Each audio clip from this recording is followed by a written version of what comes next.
नमस्कार, स्वागत है आपका। मैं हूं आपके साथ आहना पुंज। छत्तीसगढ़ के अबूझमाड़ में हुई अब तक की सबसे बड़ी नक्सली मुठभेड़ ने एक बार फिर से यह साबित कर दिया कि बीजेपी सरकार के नेतृत्व में नक्सलवाद के खात्मे का मिशन पूरी तरह से या पूरी रफ्तार से आगे बढ़ रहा है। मुख्यमंत्री विष्णुदेव साय, उप मुख्यमंत्री विजय शर्मा, अरुण साव उप मुख्यमंत्री, और इन्होंने जिस मुस्तैदी से ऑपरेशन को मॉनिटर किया उसके नतीजे सबके सामने हैं। वहीं दूसरी ओर कांग्रेस आज जवानों को बधाई तो देती है, लेकिन बीते सालों में नक्सलवाद पर उसकी नीति और नीयत को लेकर सवाल उठने लाजमी है।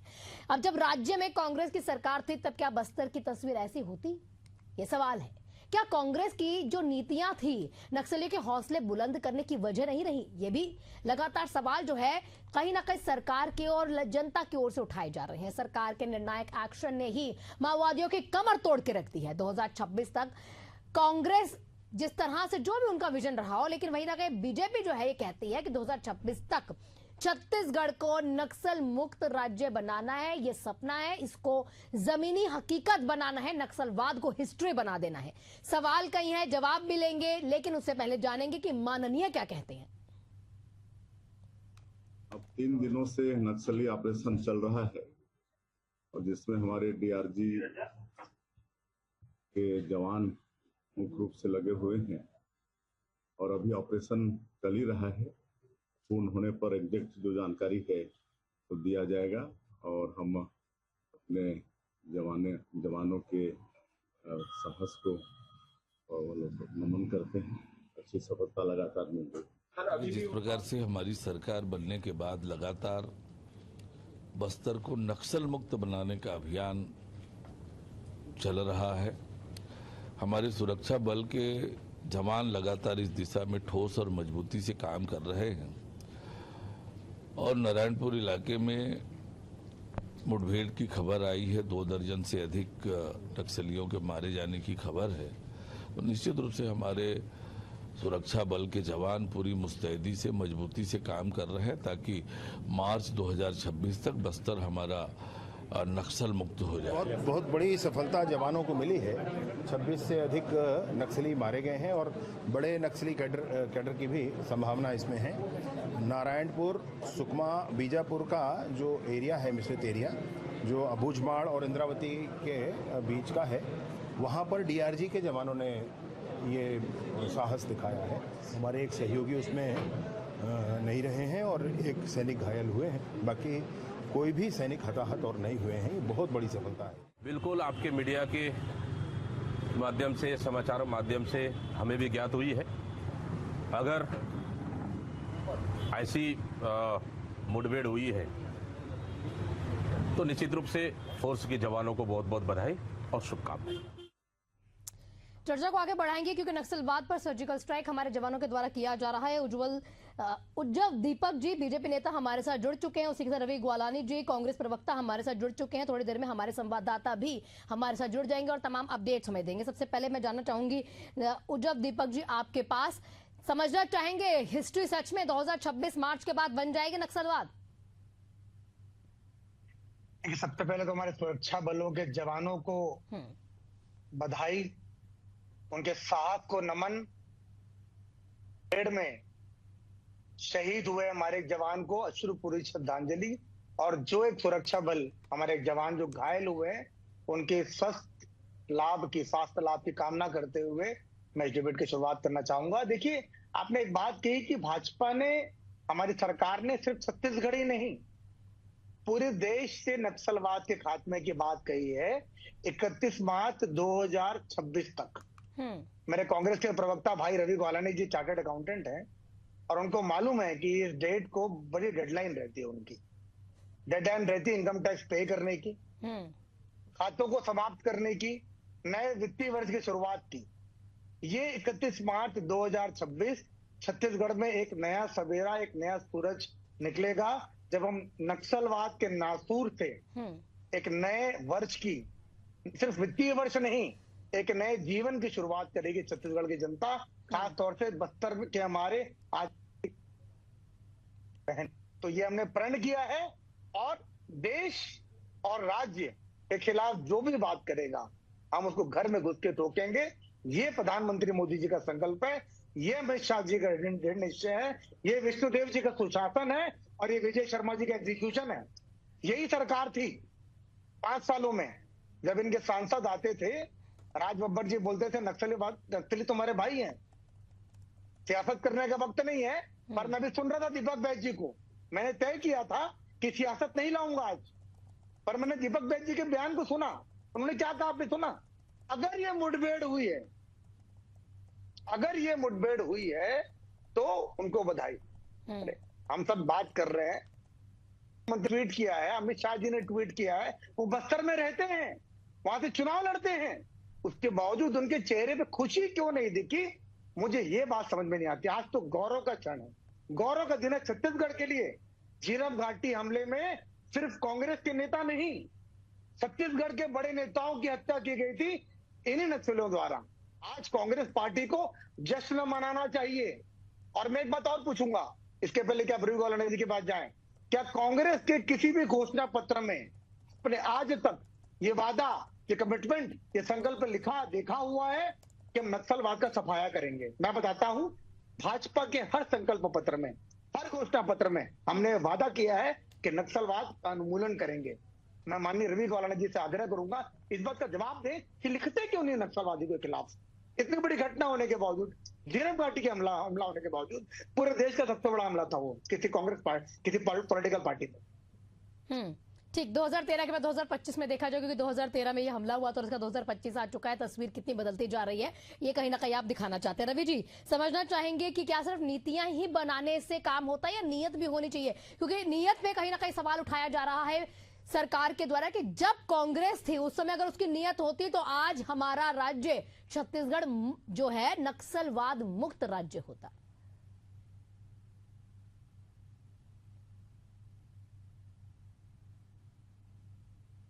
रवि जी, आवाज मिल पा रही है आपको? चलिए दोबारा से कोशिश करेंगे रवि जी के साथ संपर्क साधने की। आपके पास फिर से आऊंगे उज्जव जी, जब तक हम रवि जी के साथ कुछ नेटवर्क इशू आ गया दोबारा से उनका संपर्क साधने की तो कोशिश करते हैं। देखिए, कहीं ना कहीं आप ये कह रहे हैं कि बेशक नीतियां उस समय कांग्रेस ने बनाई हो, दिखावे वाली नीति हो या कैसी भी नीति हो, लेकिन नीयत नहीं थी। देखिए, बात बहुत आसान है, सिंपल बात है। आप इनके बयान सुनिए कांग्रेस पार्टी के। माननीय राज बब्बर जी ने कहा, उस समय सांसद थे इनके, कांग्रेस चुनाव प्रचार के लिए आए थे, कि तो हमारे बीच के हैं, हमारे अपने भाई हैं। इनके जो राज्यसभा सांसद है छत्तीसगढ़ में, बिहार से आए थे, रंजीता रंजन उनका जो शायद वही नाम है, उन्होंने कहा कि ये हमारे अपने हैं। बस्तर करने गई थी, एक साठगांठ होती है चुनाव के समय नक्सलियों के साथ कांग्रेस पार्टी की। आपने अभी देखा तेलंगाना के मुख्यमंत्री ने क्या किया, उन्होंने अर्बन नक्सलियों की विचारधारा से प्रेरित कुछ बोला। आप देखिए जेएनयू में क्या हो रहा है, आप राहुल गांधी जी का बयान देखिए, सबके बयान देखिए, समानता नजर आएगी। जो लोग ऑपरेशन सिंदूर का विरोध करते हैं, जो लोग नक्सलियों को जब मारा जाता है उसका विरोध करते हैं, क्योंकि अर्बन नक्सली विचारधारा से घिरे हुए लोग हैं, हमेशा इस बात से पीड़ा होगी कि उनके अपने भाई मारे जा रहे हैं वहां पे। हाँ। इस बात का जवाब चाहिए मैं आज। बिल्कुल बिल्कुल जवाब हम लेंगे, लेकिन हमारे साथ हमारे सहयोगी प्रशांत जुड़ चुके हैं एक अपडेट के साथ। आपको यहाँ पर रोकूंगी। सर प्रशांत, क्या आज का अपडेट है? छोटे में जरूर बताइएगा। जी बिल्कुल, 27 नक्सली मारे गए आना। मैं बताऊंगा कि ये इतनी बड़ी सफलता है जवानों की, इससे पहले 3 दशकों में इतनी बड़ी सफलता नहीं मिली, क्योंकि 3 दशकों में कभी भी जो है नक्सलियों का इतना टॉप मोस्ट लीडर जवानों के हाथों एनकाउंटर में नहीं मारा गया था। इससे समझा जा सकता है कि ये कितनी बड़ी उपलब्धि है। जो बसव राजू जो नाम है, वो नक्सल संगठन का एक तरीके से चीफ हुआ करता था, कई बड़ी घटनाओं में शामिल था, कई बड़ी घटनाओं का मास्टरमाइंड था। आज नक्सल संगठन को एकजुट करके नक्सल संगठन को आगे बढ़ाने की जिम्मेदारी बसव राजू पर थी। ऐसे में एक बड़ा ऑपरेशन लॉन्च किया जाता है और बसव राजू को एनकाउंटर कर दिया जाता है। इससे आप समझिए कि इस बात का ट्वीट खुद केंद्रीय गृह मंत्री अमित शाह ने किया है और उन्होंने स्पष्ट रूप से लिखा है कि 3 दशकों में पहली बार ऐसा हुआ है कि कोई सेंट्रल कमेटी का सचिव जो है वो एनकाउंटर में मारा गया है। और जिस तरीके से ये पूरे हालात तैयार हुए हैं, ये मेहनत है जवानों की कि जिस तरीके से उन इलाकों का वो लगातार रैकी करते रहे कि कब नक्सलियों का मूवमेंट बढ़ेगा और कब बड़े नक्सली उन इलाकों में पहुंचेंगे और किस तरीके से वहां थी, और ये जवानों की सफलता बताती है कि रणनीति कितनी सफल रही उनकी। हाँ, बिल्कुल बिल्कुल। और आज की तस्वीरें ये कहीं ना कहीं बयां करती हैं कि नीयत भी कितनी साफ थी, और नीतियां जो थी वो बनाई जरूर जाती है, लेकिन नीयत होनी चाहिए कोई काम करने की। लगातार बीजेपी ये सवाल भी उठा रही है। रवि जी हमारे साथ दोबारा जुड़ चुके हैं। रवि जी, क्या कहना चाहेंगे? बीजेपी कहती है कि भाई आप लोगों ने नीतियां बेशक उस समय बनाई हो, झीरम घाटी 2013 का इतना बड़ा कहीं ना कहीं ये देखने को घटना थी, मुख्य घटना थी 2013 में, और इतने लोगों को आपने खोया, उसके बावजूद नक्सल के खिलाफ, नक्सलवादियों के खिलाफ कुछ नहीं किया। जी मेरी आवाज आ रही है? जी रवि जी, अब आ रही है। देखिए, सबसे पहले तो मैं हमारे जितने वीर जवान हैं, डीआरजी है, सीआरपीएफ है, सबको प्रणाम करूंगा। बहुत ही बेहतरीन ये जो है हमें सफलता मिली है। मैं भाई उज्जवल दीपक जी को सुन रहा था, उन्होंने दो बात कही। एक तो उन्होंने कहा कि वो राजनीति नहीं करना चाहते, बिल्कुल सही बात कही। नक्सलवाद का मामला हो या देश की सुरक्षा का मामला हो, इसमें बिल्कुल भी राजनीति नहीं की जानी चाहिए। मैं बिल्कुल आपकी इस बात से सहमत हूँ। दीपक बैद जी ने ऐसा क्यों कहा, मैं उसके बाद में आता हूँ, लेकिन मैं पहले अहाना जी ये कहना चाहूंगा कि एक इंग्लिश में कहावत है, Rome was not built in a day. Rome एक दिन में नहीं बना। आज अगर नक्सल समस्या के ऊपर हमें कंट्रोल हो रहा है, अगर नक्सल समस्या के ऊपर हम बेहतरीन अपनी उपलब्धि हासिल कर पा रहे हैं, तो ये एक दिन का कमाल नहीं है, ये रातों रात कोई की गई चीजें नहीं है। इसके पीछे निरंतर प्रयास रहे हैं। वो पूर्व की सरकार हो, वो चाहे रमन सिंह जी की सरकार हो, या बात करेंगे भूपेश बघेल जी की सरकार हो, हर व्यक्ति ने अपने लेवल पे किए हैं। अब बात आती है, किसी को ज्यादा सफलता मिली है, किसी को बहुत ज्यादा सफलता मिली है, लेकिन हर सरकार का मैं समझता हूं एक ही नियत रही कि कैसे भी करके नक्सल समस्या को कंट्रोल किया जाए। तो कांग्रेस सरकार के समय में भी हमने प्रयास किया था कि नक्सल को हम कंट्रोल कर पाए, जिसका देखेंगे अगर आप, तो मुख्य धारा में हमने वहां पे लोगों को जोड़ा कि आप आइए, मेन काम करिए। विकास हमने बहुत किया, बंद स्कूल जो हो गए थे उसको चालू करवाया। ऐसे करके हमने बहुत सारे काम अंचल क्षेत्रों में किए। तो वहां के जो ग्रामीण थे, जो वहां के लोग रह रहे थे या जो बच्चे थे, उनको समझ में आया कि मुख्य धारा से जुड़ना है। जब तक आप वैसा वातावरण आना जी तैयार नहीं करेंगे ना, आप कोई भी ऑपरेशन करेंगे, सक्सेस नहीं मिलेगी। तो वातावरण बनाने का काम कांग्रेस पार्टी ने किया, पहली बात। दूसरी बात, जो अभी उज्जवल जी कह रहे थे कि दीपक बैद जी ने ऐसा कहा कि अगर ये घटना हुई है तो मैं बधाई देता हूं। मैं थोड़ा सा पीछे लेके चलता हूं आपको। कुछ दिन पहले मुख्यमंत्री जी ने कहा कि 22 नक्सली मर गए। उसके बाद गृह मंत्री जी हमारे प्रदेश के, उन्होंने कहा कि ऐसा कोई ऑपरेशन नहीं हुआ। बाद में पुलिस ने कहा कि 31 नक्सली मरे, 11 की शिनाख्त हो चुकी है, बचे हैं 11 जिनकी शिनाख्त नहीं हुई है, नंबर अलग अलग थे। इधर इनके गृह मंत्री जी का बयान अलग था। तो आपको भी याद होगा हाना जी, ये सारे विरोधाभास के समय, ये ज्यादा बात नहीं पुरानी कर रहा हूँ, 10 तारीख की बात कर रहा हूँ, आज 21 तारीख है। तो ये सारी घटनाक्रम 10 दिन पहले ही हुई थी। इसीलिए दीपक बैद जी ने ये बात कही कि अगर ये घटना हुई है और जो चीजें हमारे सामने आ रही है, तो हम बधाई दे रहे हैं, क्योंकि 10 दिन पहले सरकार ही कंफ्यूज थी।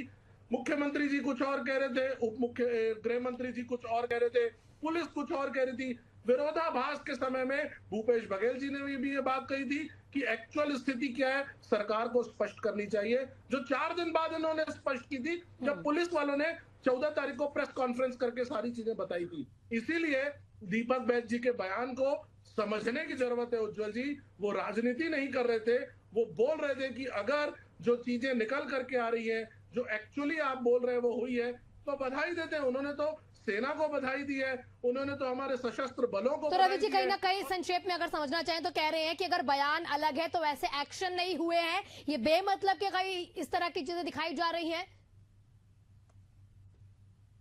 बात समझिए अहाना जी, हाँ। कि ये बिल्कुल कोई नहीं कह रहा है कि बेमतलब की चीजें दिखाई जा रही है। हाँ। आप 10 दिन पहले की न्यूज उठाइए, आपके चैनल में भी इस विषय पे डिबेट हुई थी। हाँ। जहां पे सरकार ने कुछ कहा, मुख्यमंत्री जी ने कुछ कहा, और गृह मंत्री जी ने कुछ कहा, और पुलिस ने कुछ कहा। तीनों के बयान आप निकाल लीजिए, विरोधाभास में थे। तो अगर तीनों के बयान अलग थे, तो सरकार अगर ये कह रही है, अगर दीपक बैद जी ये कह रहे हैं कि अगर ऐसी घटना हुई है तो मैं बधाई देता हूं, तो ये तो स्वागत योग्य बात है। मैं नहीं समझता कि इस पर कोई राजनीति होनी चाहिए। बिल्कुल। रवि जी एक सेकेंड उनसे बात ही कर लेते हैं उज्जवल से। उज्जवल जी ऐसे कैसे हो जाता है? देखिए प्रॉपर एक पूरा ऑपरेशन चलता है, ऑपरेशन का रिजल्ट भी सामने होता है, लेकिन बयान क्यों अलग अलग हो जाते हैं?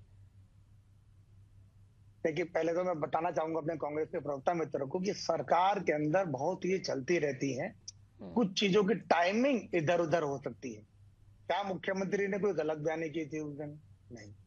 क्या मुख्यमंत्री जी ने ऐसा कोई नंबर बताया जो नहीं हुआ था? बस टाइमिंग को लेकर थोड़ा वो हुआ था। सरकार शायद इस बात को ये बताना चाहती थी कि कुछ दिनों बाद एक बड़ा नंबर बताया जाएगा, और बड़ा नंबर आया, 31 का नंबर आया। मुख्यमंत्री जी ने तो 22 कहा था। तो समय का टाइमिंग का रहता है, संवेदनशील जानकारियां कई बार रहती है। कई बार आपने देखा होगा कि युद्ध के समय भी मीडिया चैनलों को भी कई बार बोला जाता है कि अभी ये मत दिखाइए, बाद में बताइए। खैर उस विषय पे दूसरी बात है। मैं तो एक और जो प्रश्न मैंने पूछा था माननीय कांग्रेस प्रवक्ता से, मुझे एक अपना घोषणा पत्र दिखा दीजिए। आपने बताया वातावरण तैयार किया था आपने नक्सलवाद के लिए, उन्मूलन के लिए। मुझे एक अपना संकल्प पत्र दिखा दीजिए जिसमें आपने लिखा हो कि नक्सलवाद का खात्मा करेंगे आप। भाई छत्तीसगढ़ में चुनाव लड़ते थे ना, बस्तर की बड़ी समस्या रही है नक्सलवाद, जैसे फूड सिक्योरिटी है, या धान का पैसा है, या महतारी बंधन है, बाकी सारी चीजें भी। नक्सलवाद के ऊपर कुछ तो लिखा होगा आपने घोषणा पत्र में, बताइए कब लिखा था? 5-6 चुनाव हो चुके हैं। मतलब आप ये कहना चाहते हैं घोषणा पत्र में तमाम चीजें लिखी जाती है, रोजगार की बातें हो जाती है, महंगाई की बात हो जाती है, महिलाओं की बात हो जाती है, लेकिन नक्सल मुक्त गढ़ बनाना है उसकी बात नहीं होती। रवि जी जवाब देना चाहते हैं, हाथ उठा रहे, बताइए रवि जी। अहना जी आप मुझे एक बात बताइए, ऐसे कोई लिखता है क्या कि अगर मुझे सरकार मिलेगी तो मैं पुलिस प्रशासन अच्छे से चलाऊंगा? ये कोई बात होती है? ये क्या पूछना चाह रहे हैं बीजेपी के प्रवक्ता?